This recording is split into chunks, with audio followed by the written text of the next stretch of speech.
for Wine TCM.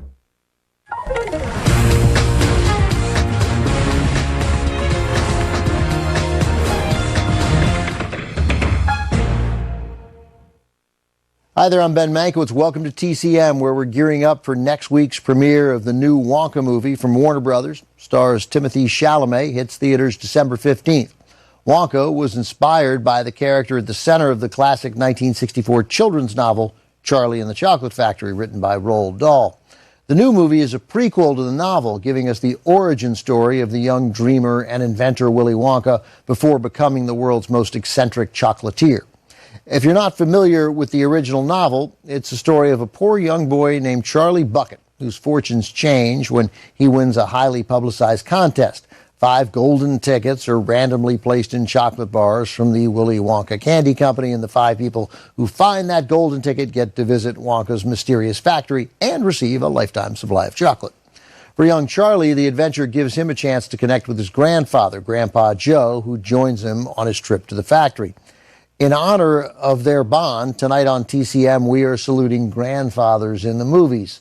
And appropriately, we begin with the famous 1971 adaptation of the novel, Willy Wonka and the Chocolate Factory. Different sources give different reasons for the title change from Charlie and the Chocolate Factory, that was the novel, to Willy Wonka, the movie. One is that producer David Wolper was working on a different project for Quaker Oats. They make oatmeal. The company wanted to start selling candy, and they wanted to brand their chocolate with Willy Wonka. The other version, which I heard years ago from a writer on NPR, sounds entirely probable. The movie hit theaters in 1971 during the Vietnam War. American troops colloquially referred to our enemy in the war, the Viet Cong, as Charlie. Producers feared movie audiences wouldn't grasp that this was a kids' film, not a war movie. Given Hollywood's fear-based decision-making history and frequent underestimation of the audience, I fully believe that story. And of course, they could both be true. Producers wanted to get off the name Charlie, and Quaker Oats wanted to sell Wonka-branded candy. The movie, adapted by Roald Dahl, who hated the name change, by the way, became an important vehicle for the man in the title role, Gene Wilder, still a rising star at the time. 4 years earlier, Wilder made his film debut playing a small but memorable role in Bonnie and Clyde. Then the following year, he began a fruitful partnership with Mel Brooks when he starred in The Producers, which earned him an Oscar nomination. From 1971, with Peter Ostrom as young Charlie and Jack Albertson as Grandpa Joe, this is Willy Wonka and the Chocolate Factory.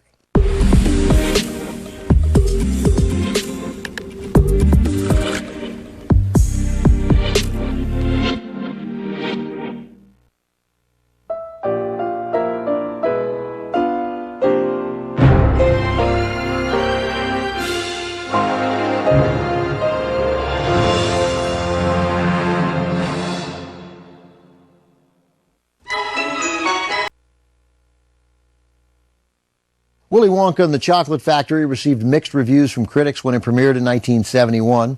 Roger Ebert loved it, calling it probably the best film of its sort since The Wizard of Oz. Others, though, failed to see what the fuss was all about. Many critics took issue with the music in particular, though that's what ended up earning an Oscar nomination. The song The Candyman, written for the film by Leslie Bricusse and Anthony Newley, also became a big hit for Sammy Davis Jr.